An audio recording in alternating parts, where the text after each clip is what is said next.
this is an iHeart podcast. Guaranteed human. Support for the show comes from Public, the investing platform for those who take it seriously. On Public, you can build a multi-asset portfolio of stocks, bonds, options, crypto, and now generated assets, which allow you to turn any idea into an investable index with AI. It all starts with your prompt. From renewable energy companies with high free cash flow to semiconductor suppliers growing revenue over 20% year over year, you can literally type any prompt and put the AI to work. It screens thousands of stocks, builds a one-of-a-kind index, and lets you backtest it against the S&P 500. Then you can invest in a few clicks. Generated assets are like ETFs with infinite possibilities, completely customizable and based on your thesis, not someone else's. Go to public.com/podcast and earn an uncapped 1% bonus when you transfer your portfolio. That's public.com/podcast. Paid for by Public Investing. Brokerage services by Open to the Public Investing Inc. Member FINRA and SIPC. Advisory services by Public Advisors LLC, SEC registered advisor. Generated assets is an interactive analysis tool. Output is for informational purposes only and is not an investment recommendation or advice. Complete disclosures available at public.com/disclosures.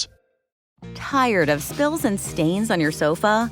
Wash away your worries with Anabay. Anabay is the only machine washable sofa inside and out, where designer quality meets budget-friendly prices. That's right, sofas start at just $699. Enjoy a no-risk experience with pet-friendly, stain-resistant, and changeable slip covers made with performance fabric. Experience cloud-like comfort with high-resilience foam that's hypoallergenic and never needs fluffing. The sturdy steel frame ensures longevity, and the modular pieces can be rearranged anytime. Shop WashableSofas.com for up to 60% off site-wide, backed by a 30-day satisfaction guarantee. If you're not absolutely in love, send it back for a full refund. No return shipping or restocking fees. Every penny back. Upgrade now at WashableSofas.com. Offers are subject to change, and certain restrictions may apply. There's no championship league for small business owners. But if there was, you'd be at the top of the standings. Because going pro with Lenovo Pro means you've got the winning formation. One-on-one advice, IT solutions, and customized hardware powered by Intel Core Ultra processors help you stay ahead of the competition. Business goes pro with Lenovo Pro. Sign up for free at lenovo.com/pro. Lenovo. There's a difference between liking a house and actually getting it. Redfin is built to make up that difference and close the gap between finding and owning the home for you. Redfin agents close twice as many deals as other agents. So when you find a home you love, you're not a step behind when it comes to making an offer. That means less watching great homes disappear and more focus on the one you'll call home. Redfin helps turn saved listings into real addresses. Get started at redfin.com. Own the dream.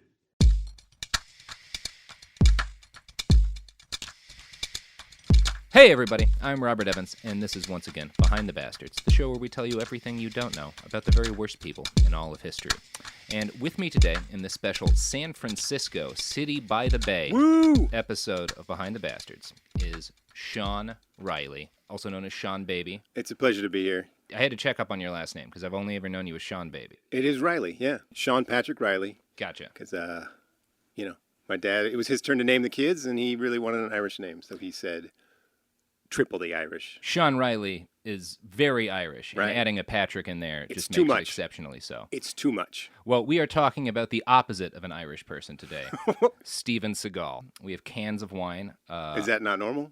Not normal. Normally, I'm sober, other than the natural high a Doritos gives me. I'm going to be your first drunken Irish guest. Drunken Irish, yeah. Okay. Yeah, we did a really drunk one at Unite the Right, too. But Anyway, we're just going to dive right in here to our story about Steven Seagal. Oh, God, I can't wait.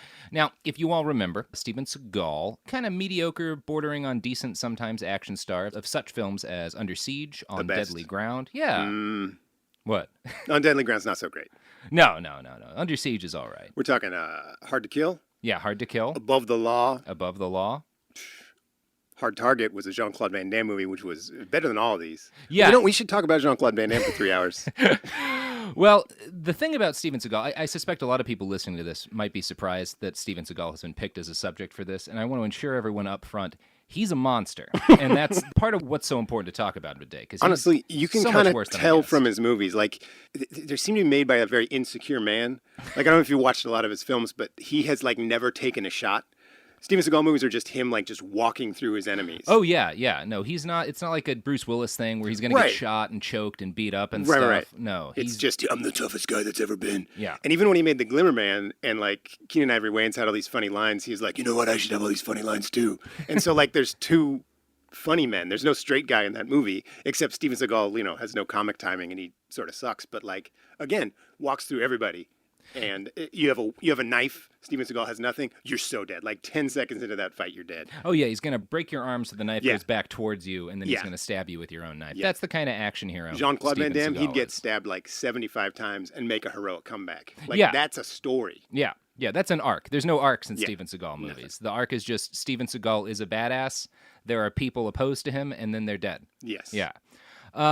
So Stephen Frederick Seagal, Stephen Frederick Seagal is the original pronunciation of his name, so we'll get to that in a second, was born on April 10th, 1952. On his personal website, stephenseagal.com, he describes his early life thusly. A son of a math teacher and a medical technician, Stephen's humble childhood was underscored by a fascination with the martial arts and the blues. Some would say that this is a strange combination, but ask any martial arts expert or blues legend, and they will both tell you that it is the spirit that reaches deep within your soul that drives the artistry. You know where I learned the blues? I learned it on an ancient mountaintop, practicing karate. It's actually freaky how accurate that is to what he claims about his training in the blues. I like how every stupid thing I make up, you're like, oh, yeah, that's actually Steven Seagal's real origin. You can't think this is dumber than it is. Okay. And then it gets really sinister. So that's the Steven Seagal tale. So according to The Guardian, Steven began studying aikido when he was 7 years old, and soon thereafter, quote, professed to his parents that he was not of this cosmic realm.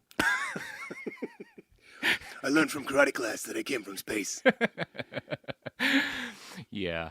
It's possible that this was because young Steven Seagal was actually the reincarnation of a 17th century Buddhist Lama. But again, more on that later. Okay. Probably the best source I've been able to find on Seagal's early life was a November 1990 article in People magazine written at the height of his popularity. The author actually got to interview his mom, Pat, and get some presumably accurate information about the star's early life. The article notes that while Seagal claimed that, quote, a lot of my youth was spent in Brooklyn, his mom says that he was born in Lansing, Michigan, and lived near Detroit until the family moved to Fullerton, California when he was 5. Here's a quote from that article. Although Seagal likes to paint himself as an urban street kid whom the Fullerton youth saw as some kind of crazy gangster, Pat says her son was frail and suffered from asthma. He was a party kid back then, she says, but he really thrived after the move from Michigan. So, Good for him. Yeah. No, moving to Fullerton was great. Yeah. What a weird thing to lie about. Yeah, wanting people to think that you were a gangster at 5? I wouldn't have bought it anyway, but like... Go and ask his mom, and his mom sells him out immediately. He doesn't even say like, "Mom, I told everyone I come from the karate streets. You gotta cover for me." She's like, "I'm not doing that, sweetheart." If People magazine calls, I'm telling them the truth. You are fat and asthmatic, and you're not from space. You know that kid in like elementary school who always has all these like bold lies about his uncle who was a Navy SEAL or whatever that. Yeah. Steven Seagal is that, but never growing up or learning anything. Yeah, that's a great way to describe him. So Steven's mom says that he spent most of his youth playing rock music rather than the blues, but confirms that he was obsessed with aikido from an early age. So that does seem to be true. Well, it's a perfect sport for a 7-year-old. Some shade on aikido being thrown will not be the last. Probably not. She says, quote, he worked with this nice old Japanese man at a dojo in Garden Grove. He encouraged Stephen to go to Japan. We don't know when Stephen first went to Japan because he is a habitual liar, but in sundry interviews he's claimed to have first gone there at various years from between 1963 to 1973. So somewhere in that period. Fullerton College enrollment records note that he was enrolled there from 1970 to 71, which suggests he would have been at least 19 before leaving. This is meaningful because one of Stephen's claims to fame is that he studied under Morihei Ueshiba, the founder of Aikido. Since Mr. Ueshiba died in 1969, it's likely that Stephen's lying about that too. It's ridiculous. Yes. It won't stop being that. So Seagal moved back to California in 1974, where he met Miyaku Fujitani, a second-degree black belt and daughter of an Aikido master from Osaka, Japan. They met in L.A. at a dojo where she worked, and Stephen pursued her, quote, aggressively. I don't like the sound of that. No. It will be creepy later. At this point, he was really good-looking in his youth. Like, he is legitimately swole, like a handsome guy at like in his early 20s, and she was charmed by it. She says. So he somehow lost all that by the time he made his first movie. Oh, yeah. Okay. No, he went downhill from like age 18 on. It has been a steady slide. To be honest, I think he might have peaked at 5. So Miyako eventually went home to Osaka, and Steven went with her. So he went back to Japan a second time. They got married there. According to Robert Strickland, a former CIA consultant who knew Seagal in Japan, Seagal claimed to have married Miyako and moved there in order to, quote, avoid the draft. Marrying a Japanese national would make him less likely to be sent back to the United States. So he doesn't talk about that so much anymore, now that he's Steven Seagal lawman. But yeah, that's apparently why he moved to Japan in the first place, to avoid the draft. Okay. Yeah. To this day, Seagal claims that he was the first and at the time only white man to open a dojo in Japan. If true, that would be impressive. Spy Magazine says that that's bullshit, however. Spy Magazine.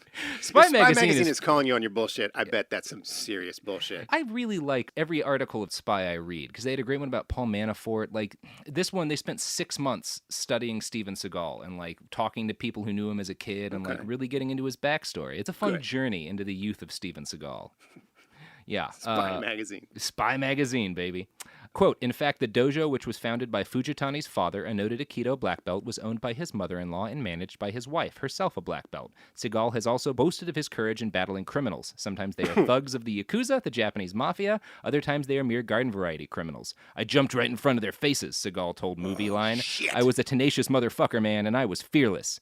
Miyako, his ex-wife, says Seagal was not exactly telling the truth about fighting the Yakuza. Oh, man. Quote, it is a lie. He once chased a few drunks away from the dojo, but was never involved with the Yakuza. So, that's a shame. They could have been Yakuza. You don't know. You don't know, man. Could have been drunk Yakuza.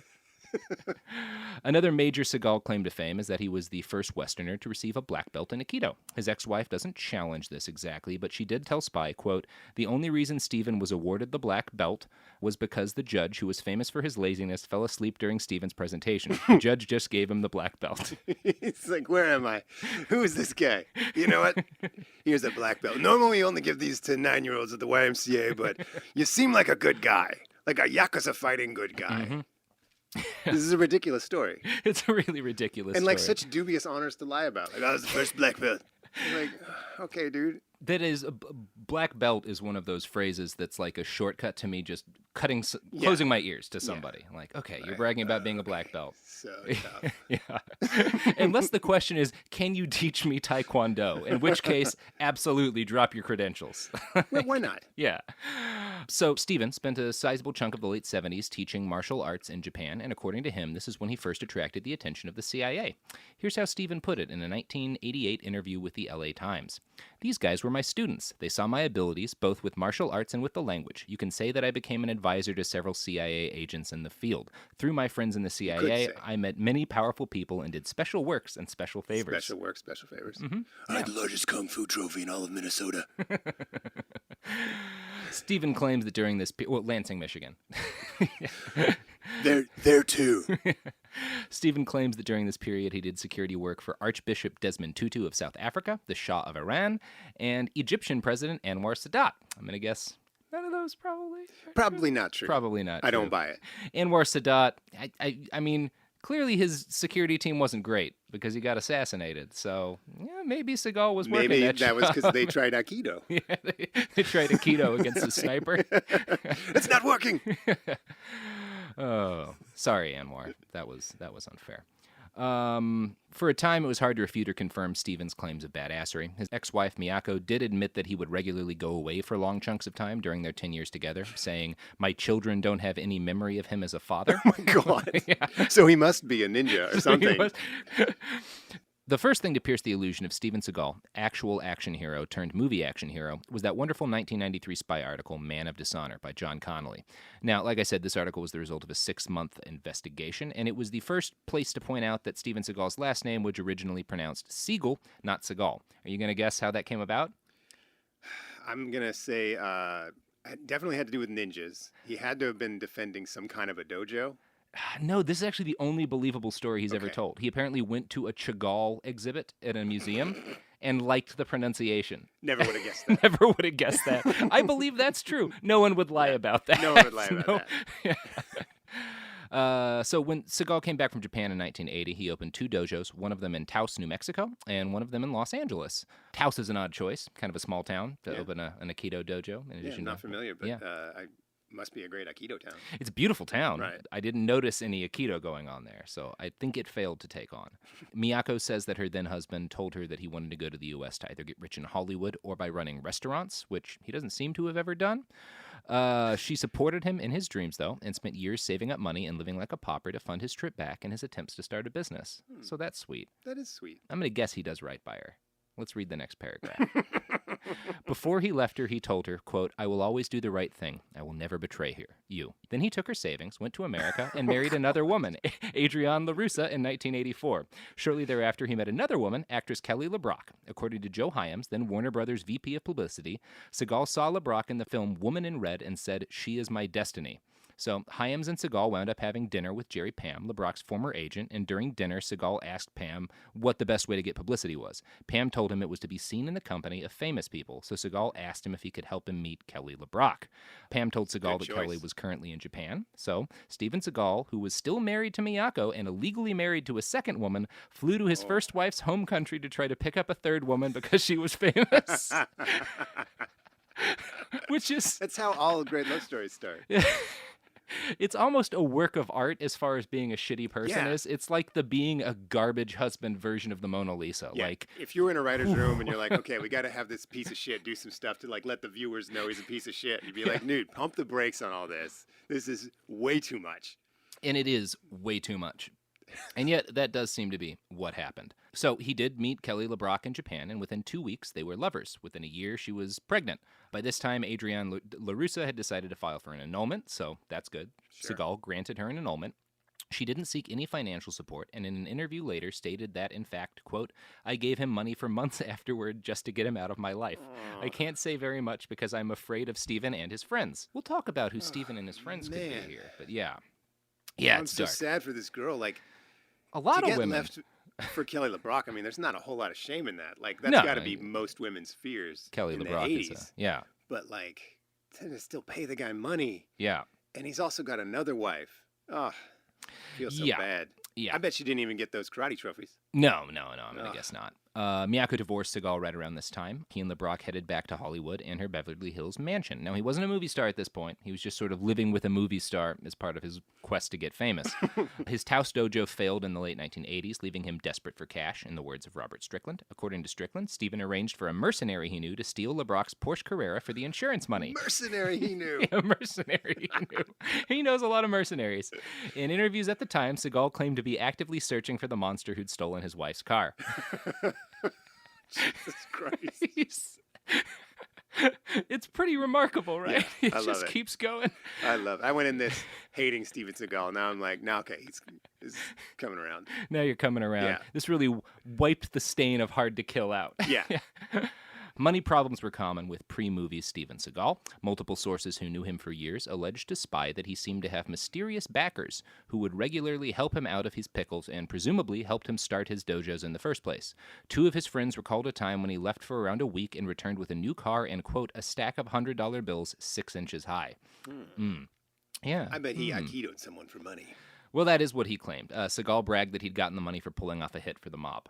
A hit? Like he confessed to murder to Spy Magazine? To his friends. Okay. No, his friends later told Spy Magazine, spoiler alert about Seagal, none of his friends stay as friends. It seems that way.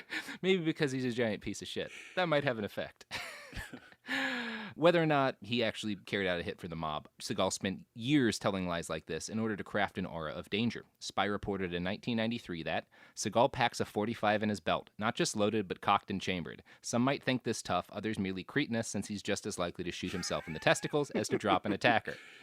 Now, in fairness to Seagal, cocked and chambered or cocked and locked is a common way to carry a single-action Colt 1911, which sounds like the gun he was carrying. Okay. In more fairness and in more accuracy, if you carry a cocked and loaded pistol of any kind in a belt without a holster, you are asking to get yourself shot in the crotch. Yeah. It's dumb. It's a dumb thing to do. I'm wearing one right now. And I mean, I got shot in the dick 4 times today. 5 times?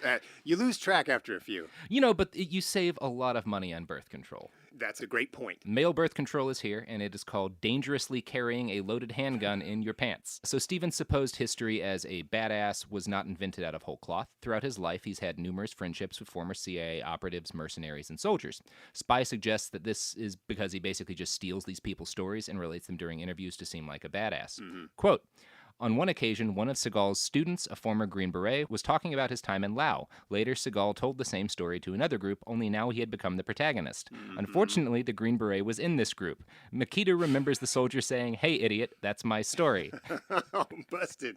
Yeah. And that man died after 3 quick chops of aikido. Speaking of aikido, Yeah? you know what flips and throws hunger...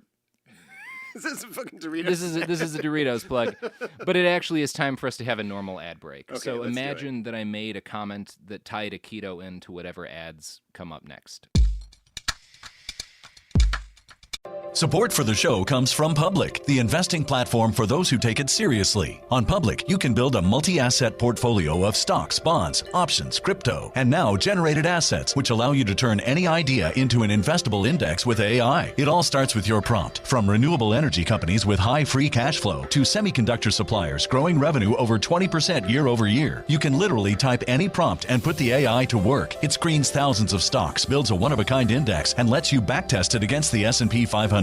Then you can invest in a few clicks. Generated assets are like ETFs with infinite possibilities, completely customizable and based on your thesis, not someone else's. Go to public.com/podcast and earn an uncapped 1% bonus when you transfer your portfolio. That's public.com/podcast. Paid for by Public Investing. Brokerage services by Open to the Public Investing Inc. Member FINRA and SIPC. Advisory services by Public Advisors LLC, SEC registered advisor. Generated assets is an interactive analysis tool. Output is for informational purposes only and is not an investment recommendation or advice. Complete disclosures available at public.com/disclosures. Tired of spills and stains on your sofa? Wash away your worries with Anabay. Anabay is the only designer sofa that's machine washable inside and out, starting at just $699. Plus, Anabay sofas are pet-friendly, stain-resistant, and feature changeable slip covers and modular pieces. Get up to 60% off site-wide with a 30-day money-back guarantee. Visit washablesofas.com to get yours now. That's washablesofas.com. Offers are subject to change and certain restrictions may apply. There's no championship league for small business owners, but if there was, you'd be at the top of the standings. Because going pro with Lenovo Pro means you've got the winning formation. One-on-one advice, IT solutions, and customized hardware powered by Intel Core Ultra processors help you stay ahead of the competition. Business goes pro with Lenovo Pro. Sign up for free at lenovo.com/pro. Lenovo. Flag football is exploding, and iFlag is leading the way. As the Guinness World Record holder, iFlag hosts premier flag football tournaments nationwide for boys, girls, high school girls, and adults. From first-time players to elite competitors, iFlag delivers top-level competition, unforgettable experiences, and a community built around the game. Ready to be part of it? Join the movement. Find your tournament and learn more at iflag.org. That's iflag.org. We're back, and we're talking about Steven Seagal. I'm going to read another quote from his website. It gets into how he describes the start of his film career. Most of us know Steven for his roles as an action hero with an acting career that was launched at his Los Angeles dojo in the late 80s, where he taught martial arts to the likes of Sean Connery, James Coburn, and the famed talent agent Michael Ovitz. Fun fact, he broke Sean Connery's wrist. Oh. Yeah, when they were sparring. Not too bad. No, well, I mean, yeah, I guess. I mean, it's a sign of clumsiness. You probably shouldn't break a student's wrist. Yeah. But, yeah. I mean, at least he didn't shoot his dick off. He didn't shoot Sean Connery's dick off, which I'm sure a lot of people are grateful for. So that's an 8 out of 10 day for Steven Seagal already. That's a better day than most. Quote, it was Mr. Ovitz who paved the way for Steven to co-write and star in his first and hugely successful action film, Above the Law, in 1988. Yeah, it's a good movie. It's a good movie.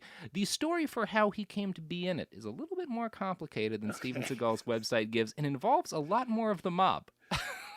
Of course it does. Would you have guessed before this that Steven Seagal's career was bankrolled at the start by the mafia? Yes, or the Yakuza. Or the Yakuza. I guess, yeah, the Japanese mafia, whatever. Yeah, no, the American mafia. No good has ever led to Steven Seagal doing anything. No, I would say that's is what probably I'm learning. fair.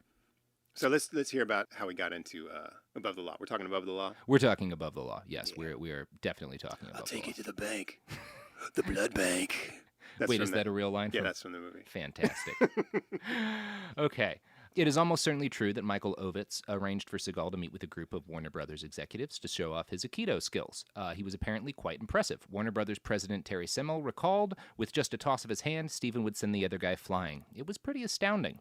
Mark Makita participated in this demonstration. He ran a dojo in Los Angeles and basically agreed to be tossed around with the help of his friend. He said later in an interview, quote, "I still can't believe those guys at Warner's didn't know it was a rehearsed demonstration. It shouldn't have fooled anybody. Seagal could not toss me or anyone else in the air unless we were in on it."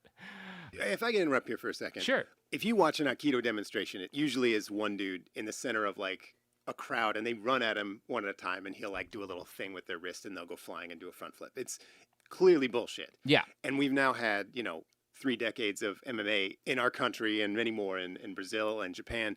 And no one has ever gone in there as an Aikido expert and said, like, this is me. I'm going to Aikido a guy. And they come in and he flips them all around. It just simply doesn't work. There's no record of Aikido working on someone who doesn't want Aikido to work on them. Yeah, the way I've heard it described, and in case our listeners don't know who you are, you have a lot of experience in this world. I wrote a few UFC games. Big fan of the sport. Mm-hmm. Trained in jiu-jitsu and Muay Thai. I like this stuff a lot. I think about this stuff a lot. And like everyone else in 1993, when UFC first came, I kept expecting some magic Tai Chi guy to come down out of the mountains, or an Aikido guy to come out, or a Jeet Kune Do guy to lock everybody's hands up and beat them with combos. And it never happens. Like, these traditional martial arts have sort of been proven bullshit. They're great ways to stay fit and have fun with your friends. friends. But that doesn't explain the size of Steven Seagal. No. I'm not even sure that's true. I think it's a good place to leave a kid for an hour. Yeah, absolutely. Anyway, my point is, stories of Aikido devastating Yakuza members, it's unlikely. Yeah. And if you grab a guy by the wrist and he does a front flip, he probably didn't mind doing that front flip so much. He's helping you out. It was a consensual flip. Right. Yeah, as opposed to the non-consensual flips, which I think are more useful in a fight. I'm not an expert. I would say so. Okay, all this, Steven Seagal's big fraudulent sort of exhibition where he tossed around his friend was enough to convince the WB executives to drop $50,000 on a screen test, which shows you what money means in Hollywood. The screen set test was apparently an absolute disaster. Oh. Seagal had no charisma, talked like whispering ghost. That sounds like him, yeah. Yeah, that sounds like Steven Seagal. That's how you would describe him in a profile, dating ghost. profile. Yeah. I'm a whispering ghost. I have no charisma. My head stores one triangle.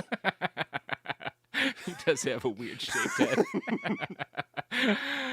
Ovitz appeared to really love Steven, though, because he continued to vouch for this kid that he just met. So Warner Brothers was like, this kid's no good. We're not going to put him in a movie. We already wasted $50,000 on it. So Ovitz's last job before starting to work with Seagal is he had done the casting for Lethal Weapon, which obviously gigantic hit. So they wanted him back for Lethal Weapon 2. Clearly he's good at casting.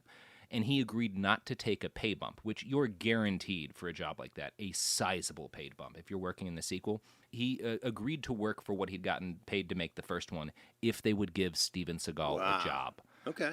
So Michael Ovitz really fucking believed in Steven Seagal. Or at least that's one possibility here. It's possible that Ovitz just saw something in Steven Seagal. It's also possible that Seagal's career was bankrolled by the mafia from day one and that Ovitz was maybe bribed. I don't know. I've never heard any allegations that Ovitz was bribed. Maybe he just loved him. But there are credible allegations that Steven Seagal started his career in the mafia. People do get a sort of a cult-like love for their martial arts instructor. If you go in cold as an adult especially and start taking karate classes, you'd be like, oh my God, my karate instructor can levitate. You don't even know. With one finger, he can knock you out. And that's just sort of becomes normal He's for just you. staying at this strip mall because he's too enlightened to work somewhere better. Right. So this guy might have just thought that Steven Seagal truly was magical. Then that is entirely possible. I'm glad you brought that up because I wouldn't have thought about that.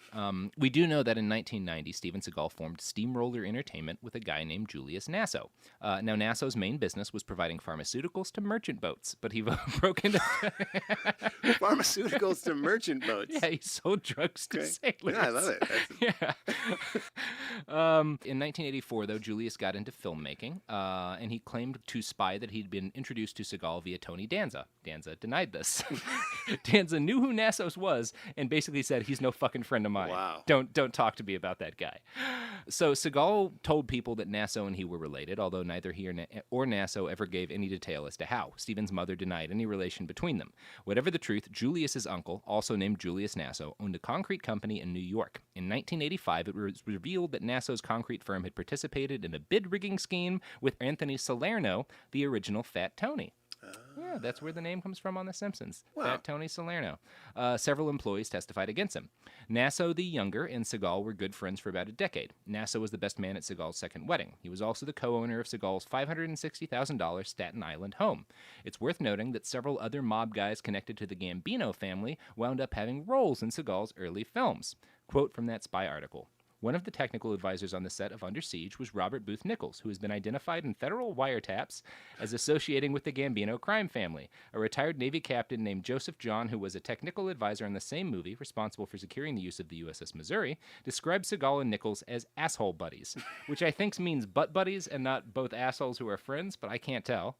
Yeah, I've never heard the term. It doesn't mean they have sex with each other. It means It might. I don't know. I don't know this they just guy. like or have his martinis term. and get all loud together. You're like, oh, asshole buddies. So another performer in a Seagal film, Jerry Ciari, is the stepson of a mafia capo, Robert Zimbardi, who reportedly got Seagal to give his stepson a part in Out for Justice. Seagal hired Ciari, who has ambitions to be a movie star, to play a bookmaker. In a key scene, Seagal beats up a number of bad guys in the bar. The one varmint who never takes a punch is Ciari. No way Seagal was going to take a swing at Bobby Zam's kid, Spy was told. That is suspicious. That if is you're suspicious. a bad guy in a Steven Seagal scene and you didn't get punched in the face, The mob you're in has the to have mob. been involved. Yeah. Even weirder than all this is the fact that during a 1993 deposition for a civil assault case, which I could not find more detail about, but I don't think he was the one being charged, but he was deposed in a civil assault case. Seagal, under oath, claimed not to know how much money he had, what he actually owned, or what he was paid per movie. His attorney explained that Seagal did not have an individual contract with Warner Brothers. Instead, Warner Brothers had a contract with Seagal and his friend Nasso. At times, some of the money paid to Seagal went directly to Nasso. So that is a little weird. that's a little weird. Yeah. That your movie deal is with another guy who has mob ties and he gets some of your money. Yeah. And no one seems to know quite why. Was he his agent? Was that the No, role he no. was- They owned a production Just company his, together. His asshole buddy. His asshole buddy. Yeah. He was his asshole buddy. Yeah. So in the early 1990s, Julius Nasso started walking around L.A. with a card saying he was a Warner Brothers producer. So it seems like Warner Brothers might have given him some title on some, but it's also like they refused to talk about this at all. Okay. So who knows what happened? Spy interviewed him, and he claimed that he would be handling foreign distribution for the movie, I think for Under Siege. Great movie. Yeah, great movie. The interviewers at Spy thought this was odd since WB at the time had the largest foreign distribution system of any Hollywood studio. Warner Brothers refused to comment, so Nasso explained, because of my experience in the drug business, I had contacts all over the world, which is why he was the right man to help sell this movie overseas. Of course. Yeah. Boy. Get those high sailors, man. They really like Under Siege. Hey, I've always said, if you can get sailors high, you can sell movies overseas. Yeah, That's- especially about a Navy chef that kicks ass. Okay, so at the time, in 1993, this is about all that Spy knew, but in the decades since 1993, a lot more information has come out. It turns out that Nasso was an associate of the Gambino crime family, and he loaned Seagal at least $500,000 of their money. Seagal claims it was for taxes. When Seagal and Nasso had a falling out around 2000, Seagal was forced into a meeting with several mobsters where they demanded $150,000 per movie he'd made. So, Okay. yeah, here's a quote from a 2002 New York Times article on the matter. Steven Seagal, the action film star cited as a mafia extortion target, has told investigators that after he stopped working with his longtime producer, he was ordered into a car in Brooklyn last year and shuttled to a landmark restaurant where he was threatened by mobsters, according to officials and lawyers involved in the case. He was so intimidated, he recounted, that he agreed to turn over $700,000, although investigators are still trying to trace the money. Do you know what I would do if I was in a car with all those mobsters and I knew Aikido? Fucking Aikido, everybody. In the car? Just- You can't throw someone in a car, Sean. No, I can't. I think it'd work really well in those close quarters. They try to punch and you're like, snap, slap, slap, karate chop. Fucking boom. Movies have taught me that Just that's liquid human all over the car. just bloody Then pieces I of mobsters. drive that shit into the river. Well, my Come favorite... out of the water like 20 minutes later. That's how long I hold my breath. I was sucking the air out of their dead lungs that whole time. Fucking Aikido. You should direct a Steven Seagal movie. My favorite thing about this is that some of these guys who were doing the meeting were tapped, and so the FBI listened into them laughing about intimidating Steven Seagal. And the thing they thought was funniest is that he had a gun, but was too scared to do anything. They're just laughing at him. They just think it's hilarious how sad he was. The thing about Steven Seagal is you really get the idea he like buys into his own bullshit. Yeah. And after something like that, like he's got to rethink like 3 decades worth of that bullshit he's living under. Like, am I really a pussy? I'm going to correct you there. I don't think Steven Seagal has ever rethought anything in his entire life. He got out of that situation like, oh yeah, they're lucky I didn't do my aikido or pull my gun. Takes a real badass to get out of a situation like that with only $700,000 in spending. No one expects me to pee my pants for 8 straight minutes. So Steven Seagal in court claimed that these guys were basically just his business partners, and then the mob extorted him. It sure seems like what really happened is that the Gambino crime family through Nassau invested in Seagal in the hopes that they could cash in on a long and successful action movie career, which the joke was a little bit on them there. They got him a little too late there. Whatever the truth behind his start, 1988, Seagal became the hottest new action hero on the block and was on his way to becoming a massive star. Gary Goldman, an ex-mercenary, was one of the badasses Seagal liked to surround himself with. For a while, they were working on a script together, and Seagal had Goldman vouch for him in interviews. In one interview with the LA Times, Goldman claimed that Seagal had gone with him, quote, on several missions, and that he has a high level of skill that you don't just pick up reading fantasy magazines. I don't think anyone would question his capabilities. A lot of mercenaries, they take dudes who just read fantasy magazines with them, and they're like, damn it, another one of these fantasy magazines, guys. I really should have learned not to bring random people on my mercenary missions. Will we be getting magic spells on this mission? No, this is a real life, not a fantasy magazine. Well, my only expertise is fantasy magazines. I've cut out these little lightning bolt things. God damn it, we got to get that Steven Seagal guy back. He knows what he's doing. Well, okay, so... So stupid. Full disclosure. About a year after this point, Seagal and Goldman had a falling out, and Seagal backed out of their plan to write a movie. So Goldman wrote a letter to the same journalist at the LA Times he'd lied to a year earlier and recanted. He said, quote, the plain truth of the matter is that Seagal was and is a gutless coward who is trying to convert the heroic deeds of those brave men into a personal history for himself. Damn. Yeah. Among other things, Goldman's letter claimed that in 1988, he and Seagal had gone treasure hunting near Barbados with Randy Widner.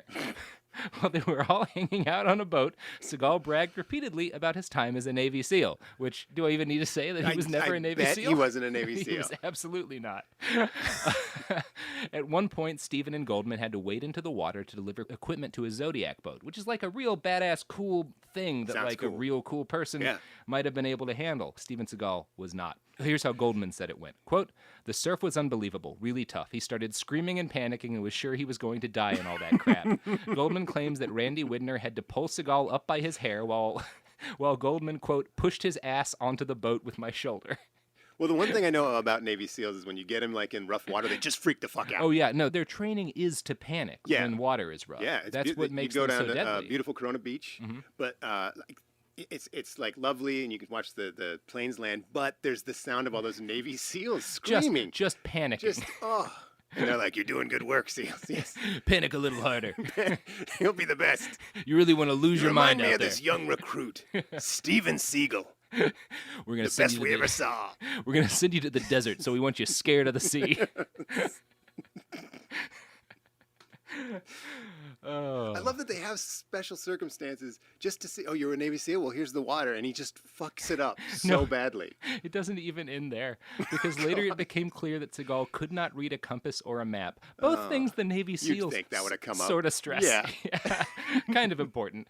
In his letter to the LA Times, Goldman said Seagal, quote, would surely die of starvation if he was given a compass and a map that led to a restaurant 5 miles away.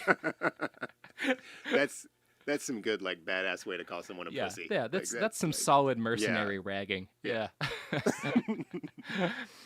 Goldman's smack-talking prompted Seagal to take action. He called up his friend Robert Strickland, the former contract employee with the CIA, and had him meet on the set of a movie he was filming, I think on Deadly Ground. As they sat in his trailer... As they sat in his trailer, Seagal handed Strickland a dossier he'd had compiled on Goldman and then showed him a briefcase with $50,000 in it. According to Strickland, he said this, I'd like you to do me a favor. I'd like you to kill Gary Goldman. Now, I should note, Mr. Seagal was 38 years old at this point and in the prime of his career. Robert Strickland was a 68-year-old retiree who was a good foot shorter than him. Strickland claims his first response was, "You're crazy," to which Seagal responded, "If you won't do it, get someone who will. Pay him what you want and keep the rest." This would not be the last time Steven Seagal tried to pay to have somebody hurt. Well, what you want is a long paper trail when you want to assassinate someone. You want to outsource it and then have them outsource it. That way it's easier to get away with when lots of people know about it. The more documentation you have for your crimes is absolutely better. No, I think most criminals would agree with that. In the summer of 1991, a writer named Alan Rickman, not the actor, that kind of messed me up for a second too, wrote an article about Seagal for Gentleman's Quarterly. It was not complimentary. Seagal flew an intelligence analyst to his Staten Island home to help him dig up dirt on the writer. Quote from Spy, Seagal tells the consultant that Rickman is gay, a fag in the actor's words. He wants Rickman set up with a homosexual, quote, to get pictures of Rickman going down on the man. When the security consultant refused, Seagal asked what it would cost to have a hypothetical man whacked. When the consultant replied, "Whacked dead," Seagal said, "Of course, you people do that all the time." What if you wear a Rickman mask and I suck your dick? Is that gonna work? My favorite part about this is that, like, in a television interview, he lied about the other man's height, and he called him a pansy, even though Rickman was an army captain, right? Who was also taller than Steven Seagal. Jesus Christ, Steven. He's just. God damn it, Steven. He might be genetically incapable of telling the truth. It's really hard to say. Bob Strickland, that former CIA contractor, seems to have been one of the people who put up with Seagal's bullshit for the longest amount of time. Seagal actually paid Strickland $50,000 of a $250,000 deal for his life story. Strickland thought this meant that Seagal was going to make a movie about him, but it actually just meant that Seagal wanted the right to lie about his own life and tell stories from Strickland's life when he was interviewed. So one night, Strickland was watching the Arsenio Hall show and saw Steven Seagal telling a story from Strickland's own life. Oh, God. That's an amazing interview, too, by the way. Oh, yeah? Oh, yeah. Yeah. He, like, gets all dark for it. He's like, I think he's talking about Kelly LeBrock and how, like, she was misbehaving. And he's like, my house, my rules. Like, it's a real window into the darkness that is inside that man. Well, if I was not a hack and a fraud, I would have seen that one, but I was too busy reading about Steven Seagal. So Strickland got really angry when he heard his own stories being told by Steven Seagal. So yeah, he called Steven a bunch of times, left a bunch of angry messages, and Steven's response was essentially to threaten Strickland, which prompted the former CIA contractor to file a sworn affidavit in the Burbank Superior Court. Quote, on December 11th, 1991, Steven Seagal said to me, in my attorney's presence, if anybody from the CIA fucks with me, they will be hurt. He claimed he was backed by very powerful people. More powerful than the CIA. More powerful than the CIA. The CIA is shitting their pants. No, yeah. I mean, you don't even know my friends, CIA. He's one of those non-swimming Navy SEALs, which is, those are the deadliest kind. And if you want to hear something that's even better than a Navy SEAL who can't swim... These sponsors? It's an ad break. Yeah, it's the sponsors. Support for the show comes from Public, the investing platform for those who take it seriously. On Public, you can build a multi-asset portfolio of stocks, bonds, options, crypto, and now generated assets, which allow you to turn any idea into an investable index with AI. It all starts with your prompt. From renewable energy companies with high free cash flow to semiconductor suppliers growing revenue over 20% year over year, you can literally type any prompt and put the AI to work. It screens thousands of stocks, builds a one-of-a-kind index, and lets you backtest it against the S&P 500. Then you can invest in a few clicks. Generated assets are like ETFs with infinite possibilities, completely customizable and based on your thesis, not someone else's. Go to public.com/podcast and earn an uncapped 1% bonus when you transfer your portfolio. That's public.com/podcast. Paid for by Public Investing. Brokerage services by Open to the Public Investing Inc. Member FINRA and SIPC. Advisory services by Public Advisors LLC, SEC registered advisor. Generated assets is an interactive analysis tool. Output is for informational purposes only and is not an investment recommendation or advice. Complete disclosures available at public.com/disclosures. Sink into affordable luxury. Anabe is the only machine washable sofa, inside and out. With stain-resistant slip covers and a cloud-like frame duvet, everything goes right in the wash. Plus, the modular design lets you change the look of your space anytime. Visit washablesofas.com to upgrade your home. Shop up to 60% off site-wide, with sofas starting at just $699 and a 30-day money-back guarantee. Shop now at washablesofas.com. Offers are subject to change, and certain restrictions may apply. Pro drivers live for race day, but for small business owners, every day is race day. That's why going pro with Lenovo Pro matters. One-on-one advice, IT solutions, and customized hardware powered by Intel Core Ultra processors keep your business on the right track. Business goes pro with Lenovo Pro. Sign up for free at lenovo.com/pro. Lenovo. Flag football is exploding, and iFlag is leading the way.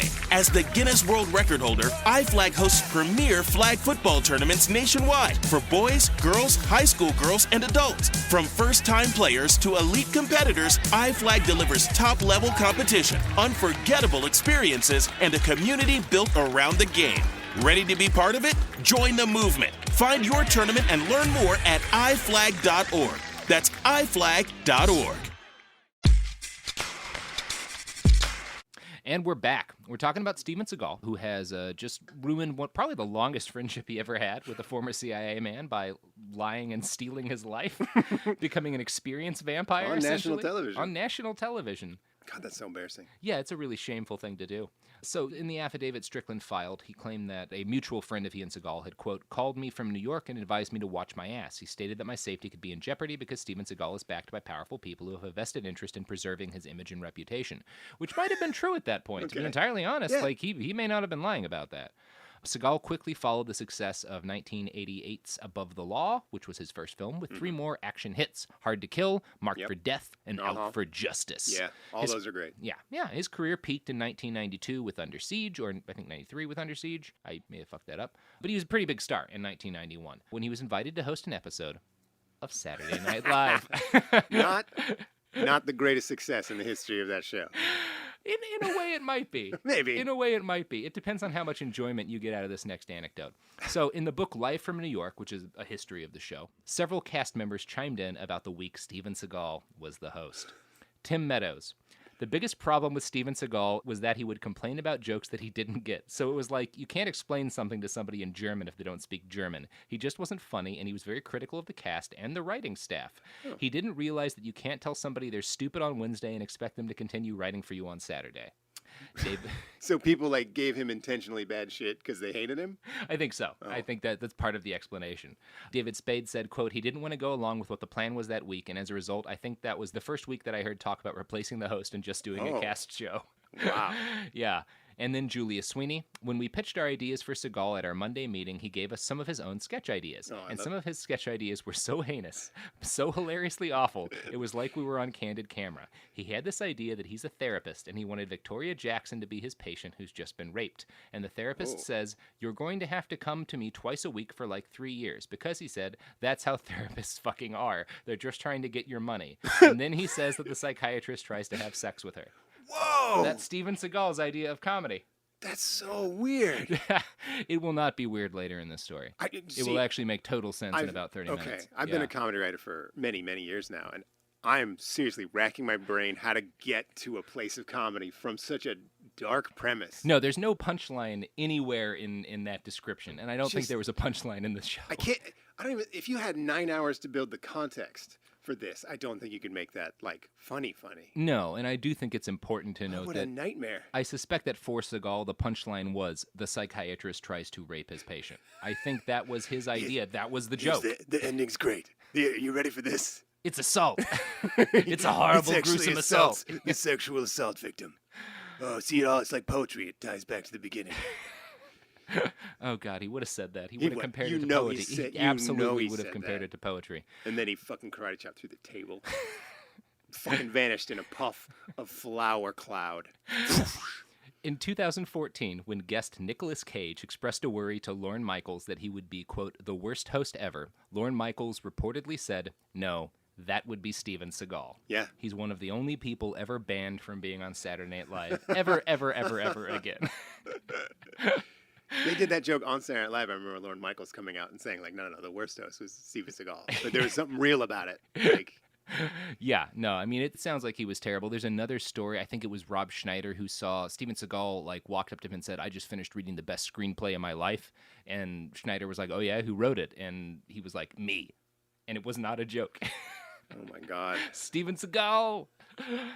What a dream setup for that answer, though. Because, if you said, oh, I read the best screenplay, most people were like, oh, what's it about? Yeah. But he asked who the writer was to perfectly set up Steven Seagal to say, oh, me. Fucking. I'm going to guess he knew. That should be the team. Schneider Seagal. Judge Dredd should have been Schneider Seagal. Oh, my God. Yeah.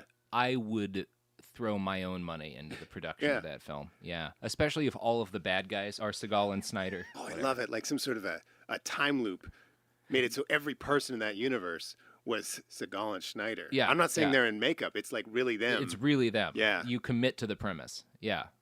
Yeah. Hollywood. See, this. Pick up the phone. This is an inspiring idea. That idea of the sex assault victim as the therapist, that's a dead end. That's a dead end. Don't pursue that. But this, Schneider and Seagal, Yeah. that's at least a skit. Let's do another podcast after this. We'll save it for that. But let's discuss that. We'll storyboard the whole thing out. The whole thing. Yeah. Gotta break it.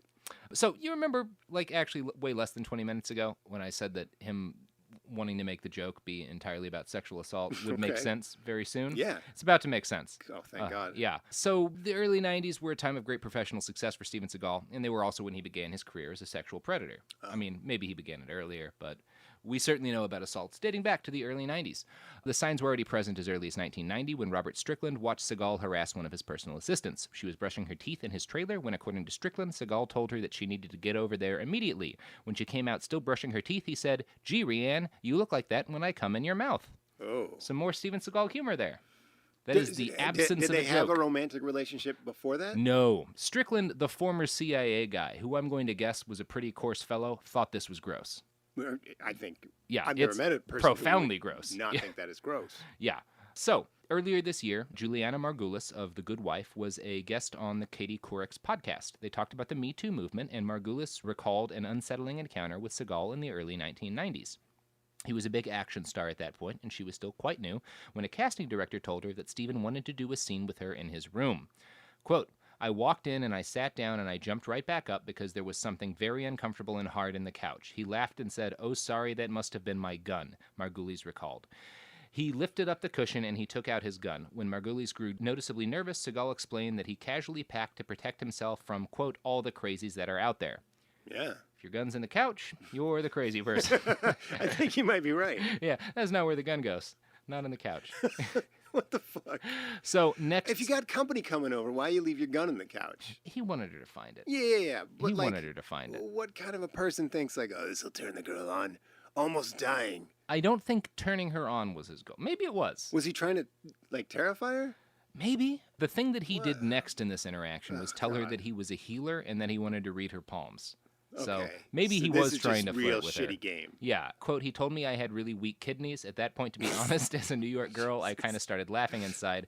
So shortly thereafter, Margulies said she squirmed out of the room, but then realized that she hadn't received the cab fare she'd been promised, so she went back and asked for it. Oh, what? She got the cash as well as the part and out for justice, although she demanded she never be alone with Seagal on set. So, not to diminish it, but this is a rather tame story to compare to the stories of many of the other women who have reported their interactions with Steven Seagal. You'd be real pretty if you had better kidneys.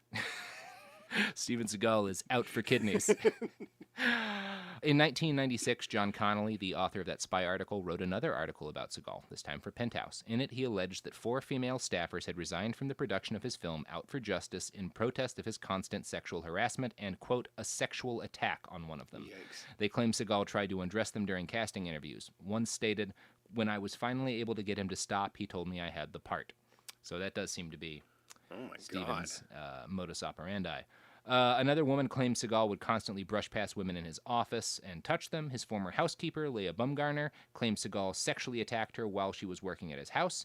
She did plead guilty to stealing from him later, so maybe. I mean, I could also see Steven Seagal Between was the a two dick to me. crimes, I think hers is Way a more little minor. lighter. Yeah, a little more minor. In fact, stealing from a rich guy barely qualifies as a crime. barely a crime. Barely qualifies as a crime. Connolly talked to 6 women in total who accused Seagal of harassment. They would not be the last. He stated at the end of his article that the code of silence around Seagal's thuggish behavior is starting to crack. Shatter would be a more apt term.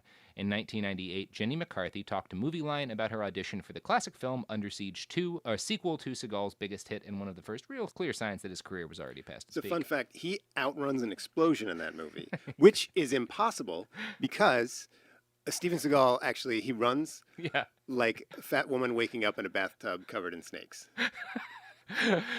That's a good description of Steven Seagal Thank running. you. And I've written a lot of Steven Seagal runs like jokes in my career, and I think that might be the most evocative. He is.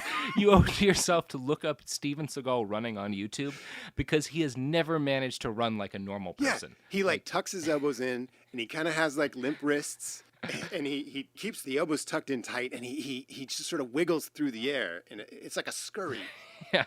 But It is like a scurry. in these movies. And you look at Tom Cruise, and he's just got beautiful form. You're Oh, like, no, because Tom Cruise, you can tell he spent strides hours. it out. You're like 20-foot long jump when he ends that run. And then Steven Seagal, it's like a hamster getting electrified.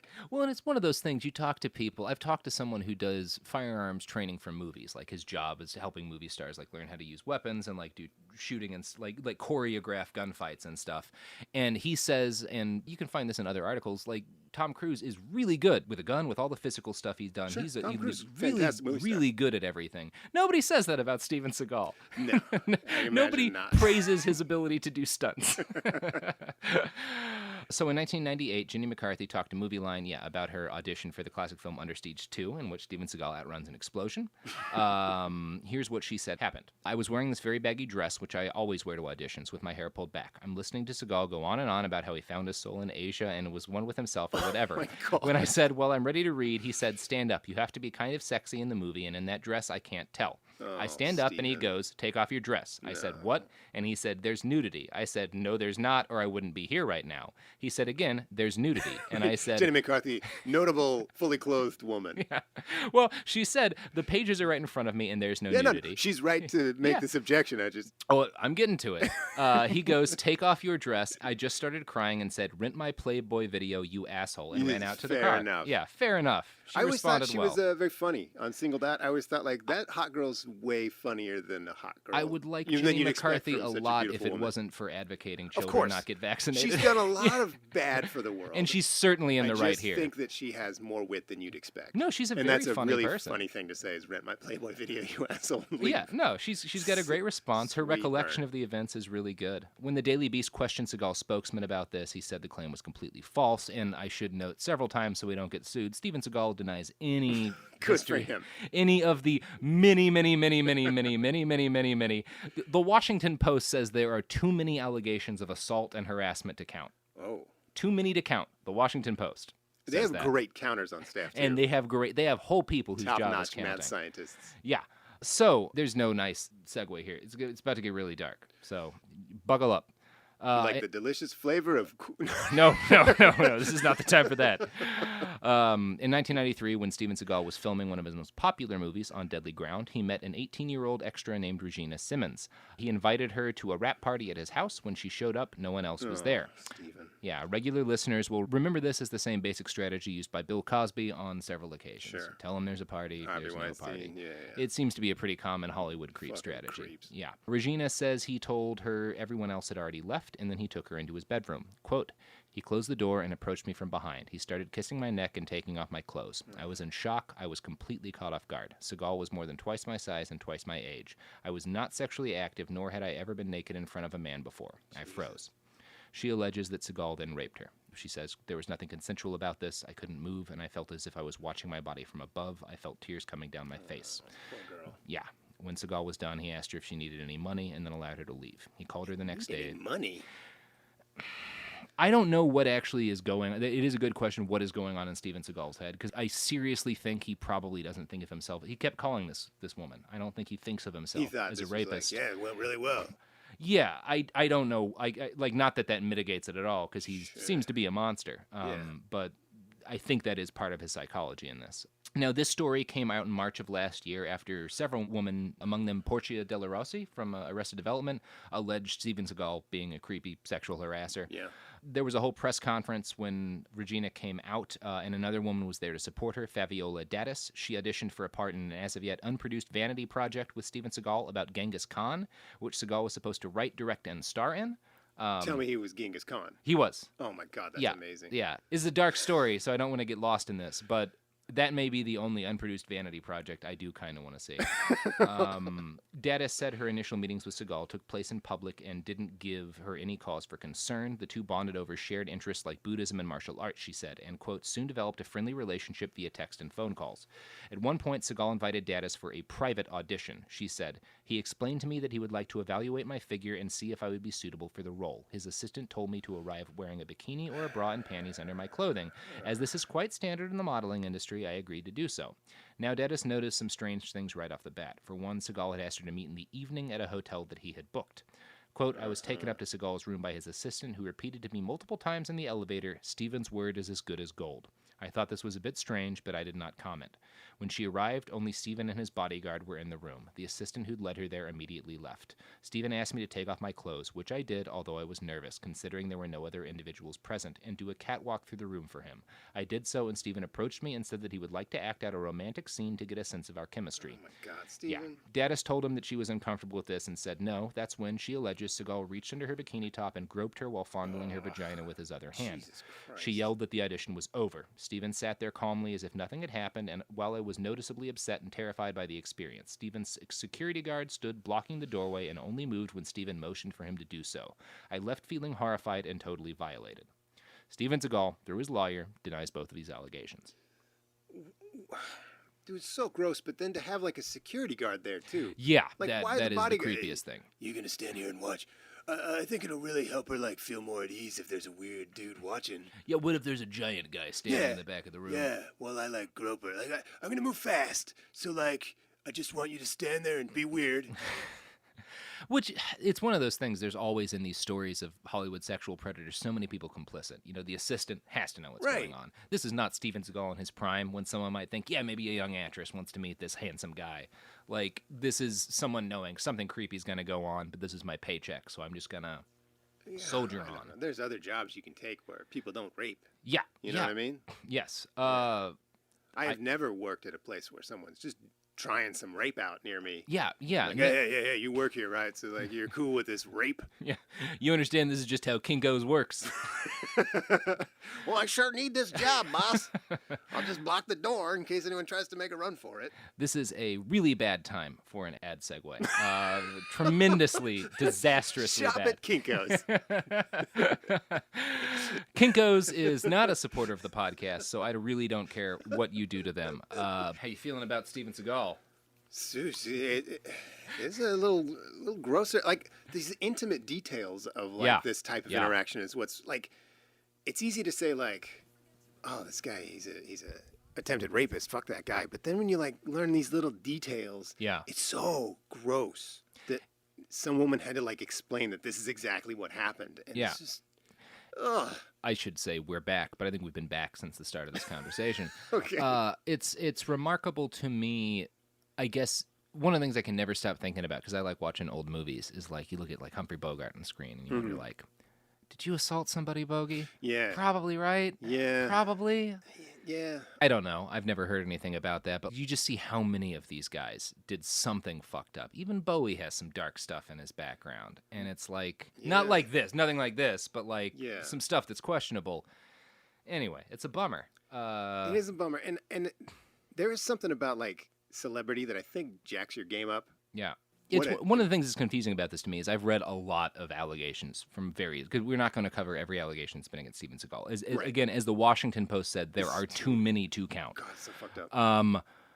There are a number of allegations where he will do creepy stuff. He will grope someone clearly against their will, but they will say no, that they don't want sex, and he will let them leave, which makes me think in his head, Steven Seagal, I don't know. He thinks he's just like going for it. Yeah, I don't want to mitigate it, but I'm certain he doesn't think of himself as a rapist. Right. Which again, I believe the women in this case, because for one thing, there are too many allegations to count, which is usually the first sign that it's true. Like, so yeah, back in March is when those two latest allegations, including one of straight up rape, were filed against Steven Seagal. Not the first time allegations have been made, but the first time in the Me Too era, for sure. There were allegations against Steven Seagal starting back in the 90s and in the early 2000s, and then right after Me Too kicked up, people started talking about them again. And of course, these two women came forward in March. But in January, Steven Seagal decided that he wanted to get ahead of these sexual assault rumors and really deal with the problem in a proactive manner. Can you guess what media outlet he chose to talk to? I bet it was like an InfoWars. Yep. Oh, yeah. Steven Seagal showed up on InfoWars in January of 2018. He told Alex Jones that the many women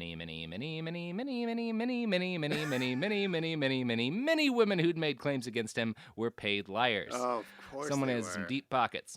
Quote, "This isn't just about me, because hundreds of people in Hollywood have been attacked and hundreds of people have been, in my opinion, falsely accused. My opinion is that 60% of these people are completely innocent, and that includes me. In most of these cases, the accusations are 20, 25, 30 years old. They're not providing evidence or proof of witnesses. They're just throwing it out, and all of a sudden, somebody's life is ruined." I bet he really thinks this. Yeah.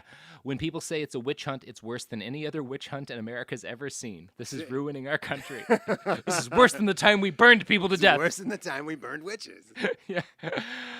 He's the real victim here. He is the real victim, and I'm never not excited by how many times terrible people's lives intersect. Alex Jones and Steve, of course they wound up talking to each other. God. How could they have not? How could the world have allowed that to not I always happen? wonder, like, when, say you buy your own bullshit, like, and you meet someone like Alex Jones who's also full of shit, like, do they completely believe all of the other guys' bullshit? Does that, like, start to create, like, this bullshit spiral where, like, they start just like, I'm going to just say some crazy shit and Steven Seagal believes it.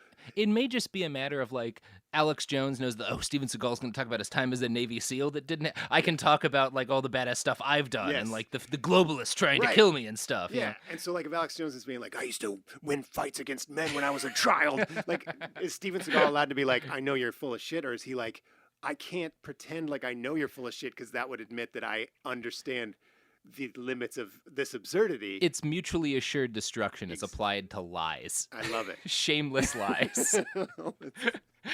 It is remarkable.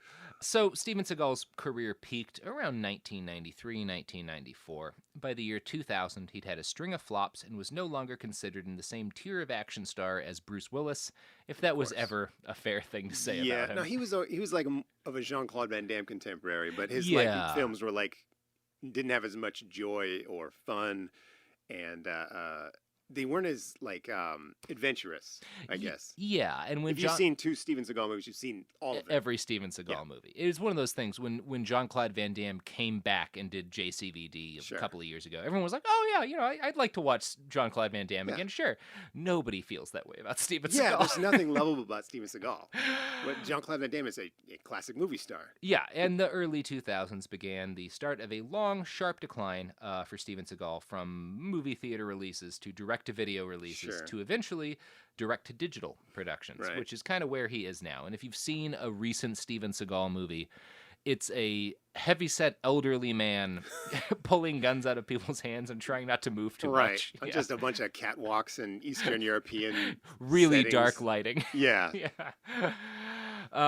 So, the early 2000s definitely marked the end of Steven Seagal's career as a serious action movie star, but they also marked the start of something else, something we're going to get into in part 2 of this podcast. Steven Seagal's twin careers as a blues musician, a cop. Well, I should say 3 careers, because in addition to being a blues musician and a cop, he's an alleged human trafficker. So, oh my God. All that and more in part 2. Woo! Yeah. Sean, do you have any pluggables that you would like to plug? I'm easy to find on Twitter. Search for Seanbaby. I still write jokes at Cracked. Play Calculords on your mobile devices. Yes, play Calculords on your mobile devices. You will get some of Seanbaby's signature humor. Great jokes. Great way to teach math. Mm-hmm. And listeners should know Seanbaby essentially invented comedy on the internet and was... that might legally be true. Yeah, was one of like the 3 or 4 people that is a big part of why I got into this industry. That's sweet. I didn't tell you that until now because I wanted this to have emotional resonance. Yeah. Unlike a Steven Seagal movie. I just wanted to prove we could do it better. What a perfect button on a perfect episode. You can find me on Twitter at iWriteOK. You can find us on Instagram and on Twitter, this podcast at @BastardsPod. You can find us online along with some really sad pictures of Steven Seagal at BehindTheBastards.com and all of the many sources for this episode. If you've been wondering, what would it be like if I spent 16 hours reading about Steven Seagal's life and times? An ordinary day for me. So, we will be back on Thursday talking about way more Steven Seagal and really getting into his intersections with like 3 other people we've done podcasts on, because he is just the worst person and intersects with all of the other worst people. But until then, I'm Robert Evans, this is Behind the Bastards, and I love about 40% of people.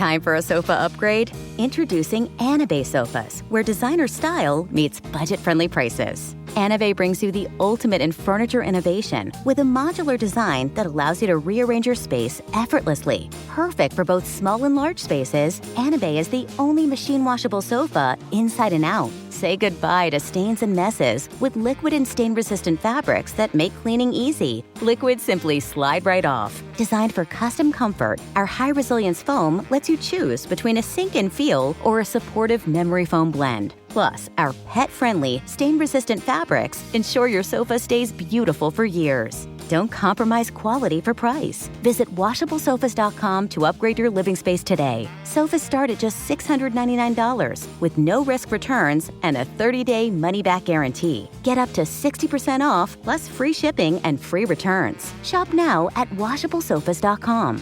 Offers are subject to change and certain restrictions may apply. There's no championship league for small business owners, but if there was, you'd be at the top of the standings. Because going pro with Lenovo Pro means you've got the winning formation, one-on-one advice, IT solutions, and customized hardware powered by Intel Core Ultra processors help you stay ahead of the competition. Business goes pro with Lenovo Pro. Sign up for free at lenovo.com/pro. Lenovo. Flag football is exploding, and iFlag is leading the way. As the Guinness World Record holder, iFlag hosts premier flag football tournaments nationwide for boys, girls, high school girls, and adults. From first-time players to elite competitors, iFlag delivers top-level competition, unforgettable experiences, and a community built around the game. Ready to be part of it? Join the movement. Find your tournament and learn more at iflag.org. That's iflag.org. This is Bethany Frankel from Just Be with Bethany Frankel. Most dog food is marketing, not nutrition. That is why Biggie and Smalls eat just food for dogs, real 100% human-grade food with ingredients I actually recognize. And yes, I do see the difference. Better digestion, healthier skin, more energy, dogs that feel better, my babies. If you've been on the fence about switching, stop overthinking it. What's more important than your furry babies and their health? Go to justfoodfordogs.com right now and get 50% off your first box. No code needed. Just try it. This is an iHeart podcast. Guaranteed human.